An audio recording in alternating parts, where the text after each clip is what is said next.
It's time for the book interview. Boring books, that's all. Books? Are you nuts? No, nothing boring here. Money Life will bring you a book that is out right now. A book that will help you learn more about your finances. A book that will make Ulysses look like it was written in crayon. Smart books by smart authors that can help you decide how to best manage your money. It's not a book.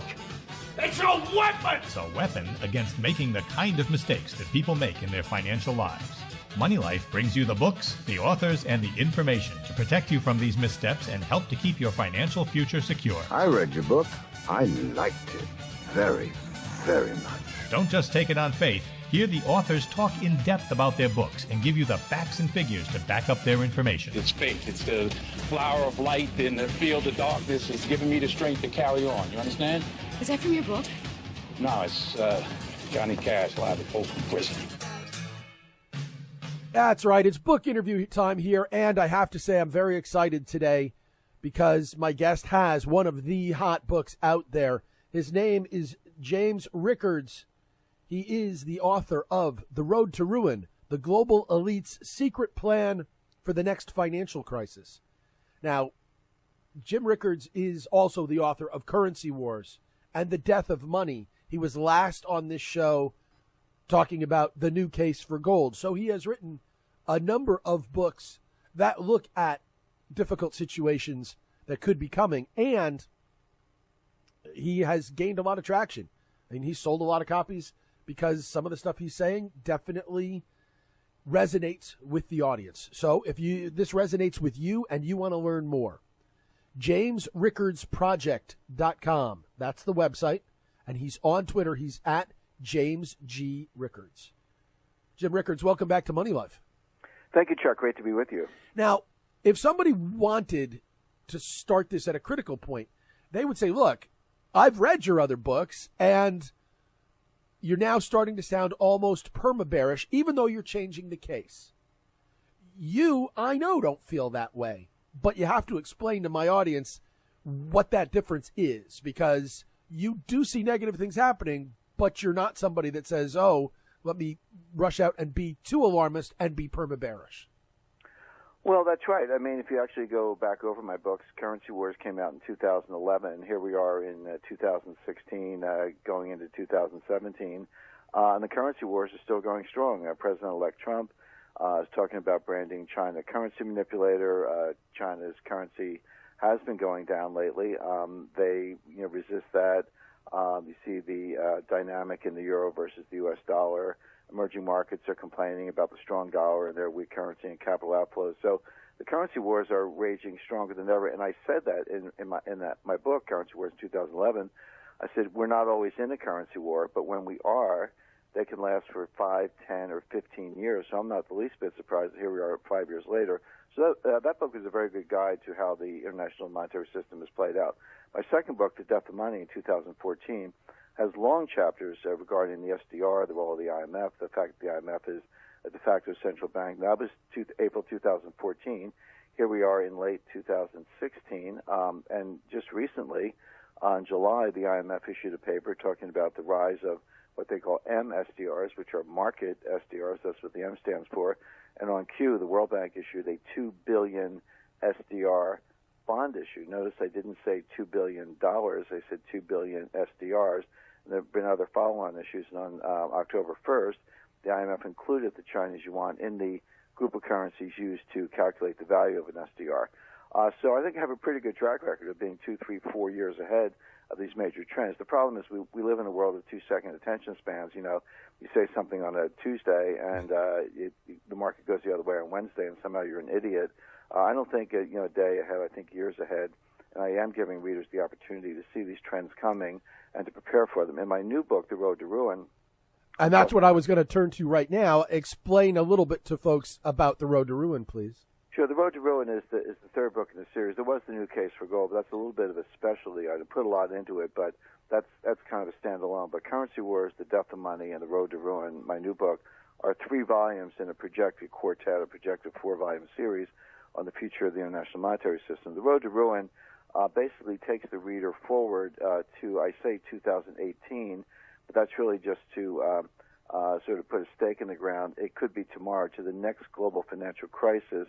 and why it will be different than the last two. The last two I talked about in the book are 1998 and 2008. Now, I leave out, for example, the 2000 dot-com meltdown. That was a big market drawdown. The Nasdaq dropped 80%, but that was not a systemic crisis. It was bad for investors. Investors lost a lot of money. It was a bubble popping, but not every bubble popping is a systemic crisis. Not every business cycle recession is a systemic crisis. Systemic crises are a different kind of thing. They come very unexpectedly, although you can see them developing. But 98, 2008, and the next one, whether it's 2018 or tomorrow, fit that particular bill. Now, in 1998, of course, you had the collapse of hedge fund long-term capital management and the default by Russia that was on top of a series of defaults and capital flight around the world. Mm-hmm. The world was just hours away from closing every stock and bond market in the world. That's how serious it was. It seems distant today. A lot of people don't remember it. Certainly younger people would not have been in the markets when it happened. But that's how serious it was. I actually was I was the lawyer, the counsel for long-term capital management. I negotiated the bailout. I was in the room with the Fed and the Treasury. I know just how bad that was. In 2008, same thing. We were days away from the sequential collapse of every bank in the world. Bear Stearns had failed in March 2008. Fannie and Freddie, the mortgage agencies, failed in June of 2008. Lehman Brothers failed in September 2008. They were falling like dominoes. Morgan Stanley would have been next, then Goldman Sachs, then Citi, B of A, J.P. Morgan. They all would have fallen, but for the fact that the Fed intervened and truncated that process. But they did so at great cost, tens of trillions of dollars of swaps with the European Central Bank money printing QE. I mean, I think, again, listeners are familiar with the story. But here's my point. In 1998, Wall Street bailed out a hedge fund. In 2008, the central banks bailed out Wall Street. In 2018, if not sooner, who's going to bail out the central banks? In other words, each bailout gets bigger than the one before. Each crisis gets bigger than the one before. We are now at the point where the next crisis will surpass the ability of the central banks to truncate the process. They'll have to turn to the International Monetary Fund. It's the only clean balance sheet left in the world. It's the only source of additional liquidity, and they'll do that in the form of their world money, which are the special drawing rights, or SDRs, I mentioned earlier, and that will be the end of the dollar as the benchmark global reserve currency. It won't be the end of dollars. We'll still have dollars, but there'll be local currency like pesos, Mexican pesos. You'll get them when you come to visit New York, but they won't be the benchmark for the global reserve. These are very momentous shifts. They take time to play out, but I'm continuing what I think is a very good track record, going back to the first two books, of warning readers what's coming next. So in that kind of an environment, are we going to be in a situation where people want to be hoarding their cash, or what do they want to do to at least have some measure of preparation?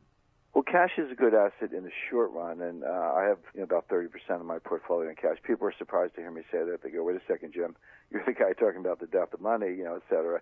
Why would you have cash? The answer is I might not have it in the long run, but I like it in the short run because it reduces volatility in the rest of the portfolio. It also gives you great optionality. When you're the person with cash, you can wait till there's more visibility about which way things are going to play out, and you can be the person who benefits from that. You can go out and buy distressed assets, after certain sectors have collapsed, or defensively pivot into certain asset allocations based on whether we'll see deflation or inflation. This is one of the challenges.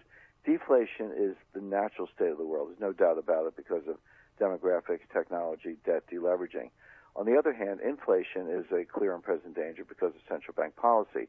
So you've got deflation and inflation both in play at the same time in a unstable dynamic, exactly like two tectonic plates, continental plates or oceanic plates pushing against each other. It doesn't mean there's an earthquake every day, but it does mean that it's unstable. The pressure's building out. There's going to be a massive earthquake sooner than later.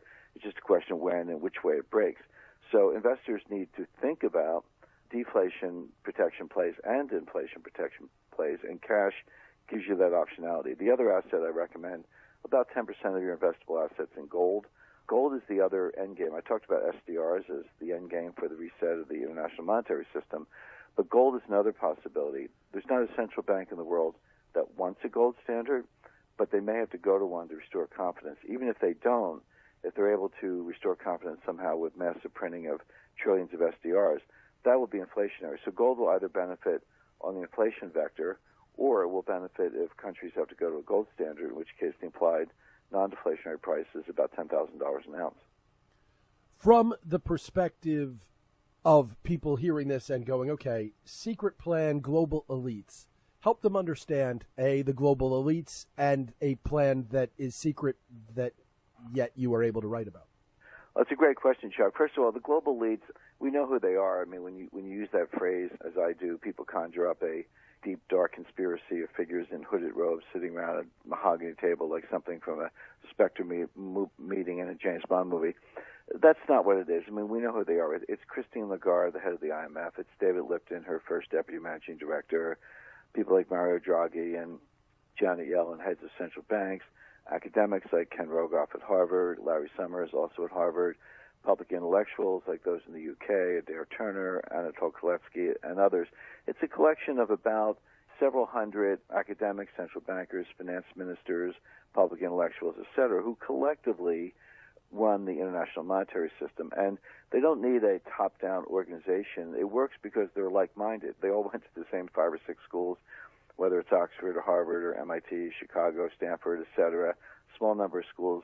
They learn the same things. I like to say they're not uneducated, but they are miseducated because they've absorbed a lot of neo-Keynesian economics that doesn't sync up very well with the real world.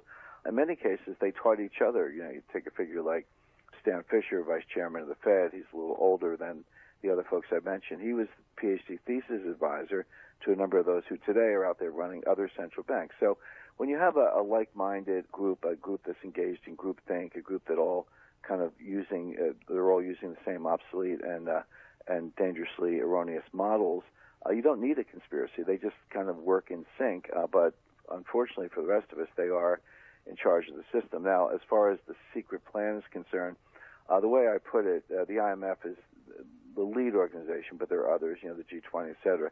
They're what I call transparently non-transparent. And what I mean by that is they actually put this stuff out there. So it's not like I had to break into a vault or, wiretap the boardroom or something at the Fed. It's out there, but it's buried, 20 layers deep on the IMF website or the Fed website, and you need a lot of technical training, which I happen to have before I went to law school. I got a graduate degree in international economics from the top school, the same place that Tim Geithner went, kind of intellectual boot camp for the IMF. So I have that technical background, and Chuck, sometimes I feel like an anthropologist going out into the jungle studying an exotic tribe and then coming back to civilization and saying what the people, what the natives are talking about. In other words, it's out there, but you have to read it. You have to be a little bit of a geek. And I go through it, and what I do is I put it in plain English. I use metaphors. I don't dumb it down. None of the material in my books is dumbed down, but it is accessible in the sense that I use plain English instead of jargon. I use metaphors. I tell stories, etc., to bring the reader along so they can understand what's going on. So it's out there, but it's hard to access. So that's what I mean by secret.